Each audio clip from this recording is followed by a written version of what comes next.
Leader గా ఉన్న వ్యక్తి, తండ్రిగా ఉన్న వ్యక్తి, ఒక ఇంటికి యజమానిగా ఉన్న వ్యక్తి ఖచ్చితంగా ఇంట్లో ఉన్న వారిని గాని, తమ కింద ఉన్న వారిని గాని గద్దించాలి. నేను క్రిస్టియన్ కాబట్టి ఎవరిని గద్దించను, అందరిని ప్రేమించుకుంటూ వెళ్తాను అని అనకూడదు. గద్దింపు కూడా ప్రేమలో ఒక భాగం, అది మర్చిపోకూడదు. గద్దించడానికి అర్హత ఉండాలి, అంతే సింపుల్. ఒక దైవ సేవకుడిగా సంఘ సభ్యులందరినీ గద్దించే అర్హత దేవుడు సంఘ కాపరికి ఇచ్చాడు. అలాగే ఒక టీచర్ వాళ్ళ పిల్లల్ని గద్దించకపోతే పిల్లల్ని పాడు చేసిన వారు. గద్దింపు ప్రేమలో ఒక భాగం. అండ్ ఆ గద్దింపు మన పరిమితుల్లో ఉన్న వారిని గద్దించగలిగితే ఆ గద్దింపు చాలా ఉపయోగపడుతుంది. మొదటి తిమోతికి రాసిన పత్రిక 5:20 ఇతరులు భయపడు నిమిత్తం పాపము చేయ వారిని అందరూ ఎదుట గద్దించును. నేను పాపం చేసిన వారిని మిగతా టీం మెంబర్స్ అందరూ భయపడడానికి అందరూ ఎదుట గద్దించాలి. ఎప్పుడైతే గద్దిస్తామో మిగతా వారందరూ కూడా తెలుసుకుంటారు. సో ఈ పని చేస్తే గద్దింపు అనేది ఉంటది, లేదా అందరి ముందు ఒక మాట తిడతారు అనే భయం అందరిలో ఉండాలంటే యాజ్ ఎ టీచర్ గా, యాజ్ ఎ యజమానిగా గద్దించాలి ఖచ్చితంగా. సంఘంలో కూడా గద్దింపునకు లోబడే వారుగా ఉండాలి. గద్దించేవారు ఈ రోజు చాలా మంది ఉన్నారు అనుకోండి, కాకపోతే దైవ సేవకుని యొక్క గద్దింపుకు లోబడే వారు చాలా తక్కువ. ఒకవేళ సంఘ కాపరి గద్దించినప్పుడు కొన్నిసార్లు బాధ అనిపించిన,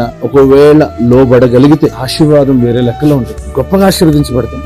మన పిల్లలు ఒకవేళ మన మాట వింటే వాళ్ళ జీవితాలు ఎంత బాగుపడతాయి. అలాగే పరమ తండ్రి గద్దింపుకు, మన దైవ సేవకుని గద్దింపుకు లోబడి ఆశీర్వదించబడదాం. God bless you.